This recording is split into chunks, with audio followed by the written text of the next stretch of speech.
jumping man from out Chicago way. He had a boogie style that no one else could play. He was a top man at his craft. But then his number came up and he was gone with the draft. He's in the army now. Avec Historien Télématin, nous allons anticiper sur la journée de la femme. Alors, c'est tombé un dimanche. Ils nous ont pas demandé. Nous, on aurait fait un vendredi, hein, si ça tenait qu'à nous.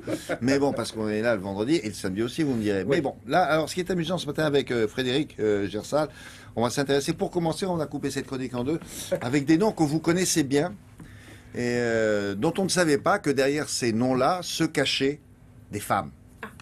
Alors allons-y, essayons. Alors, Lanvin, par exemple. Oh bah oui, Jeanne. Ah, mais oui, mais vous posez la question, très souvent on se dit, il y a un homme derrière. Ben non, c'est Jeanne Lanvin, effectivement, grande créatrice de mode. Si je vous dis Buitoni. Ah, non. Ravioli. Ouais, alors d'accord, pâte, évidemment. Oui, mais derrière ça, il y a une dame, Giulia Buitoni. Ah, c'est la mamma. Dans sa cuisine, là, du côté de la Toscane, magnifique région italienne, là, elle cuit ses premières pâtes. Et puis, elle dit à ses 3 fils, il va falloir vous bouger un peu si vous voulez en vendre. Et ça devenait une entreprise absolument extraordinaire. Ouais, c'est la mamma. Mais c'est toujours la même famille, non? Alors, la même famille, il y a toujours des parts dans la maison avec une... Il faut voir le château familial, il faut voir la propriété. Oui, les pâtes, ça rapporte bien. Alors, d'autres... Mademoiselle, si je vous parle de Noilly-Prat, par exemple, à boire avec modération, évidemment. Apéritif.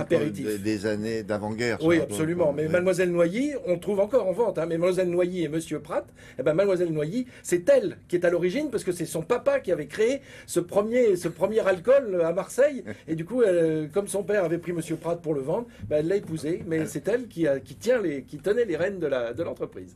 Donc voilà des exemples. Monsieur Pratt, il a épousé la fille du... Exactement, le proprio. Oui, il est pas fou. Ah bah dis. Il est malin. Missoni, Rosita, Missoni. Ah ben voilà. Missoni, Rosita, et ainsi de suite.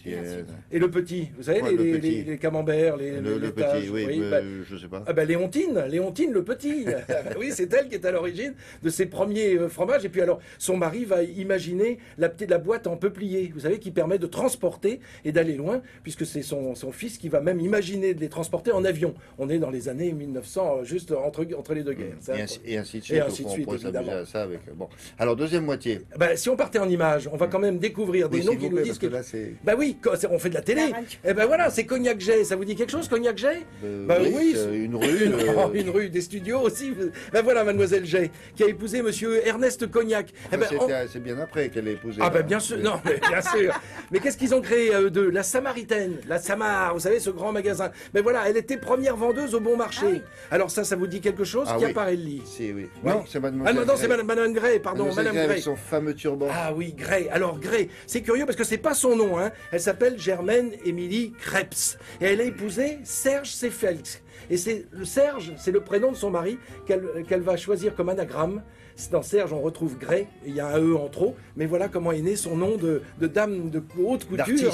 D'artiste, puisqu'elle voulait être sculptrice, elle voulait être dessinatrice, elle voulait être danseuse. Et pendant la guerre, elle interdisait aux Allemands d'entrer dans son salon à Paris, ce qui était déjà pas facile, elle aurait pu risquer gros. Et en plus, elle ne travaillait que des tissus de couleur bleue, blanche et rouge. Ah ben en vrai, elle imposait, elle savait, elle faisait partie de ces résistants. Ben oui, pardon, j'ai été trop vite. Voilà Elsace qui apparaît lit.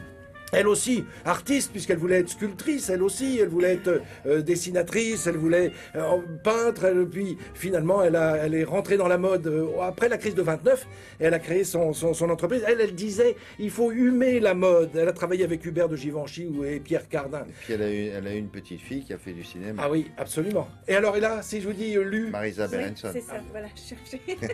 Si je vous dis alors, Lu... qui est cette dame? Lu, ben voilà, c'est Madame Utile, Mademoiselle Utile. Là? Oui, qui a épousé Monsieur Lefebvre. Ils ont eu un petit garçon, on l'a vu. Et puis d'ailleurs, il s'appelle Lulu. Ben, non, il s'appelle pas Lulu. C'est la maison Lu. C'est là. La maison Lu. Voilà, ils avaient ouvert un Lefebvre Utile. Lefebvre Utile, absolument. Et je remercie le musée officiel Lu qui nous a prêté ce cliché. Merci. Alors là, c'est Helena Rubinstein.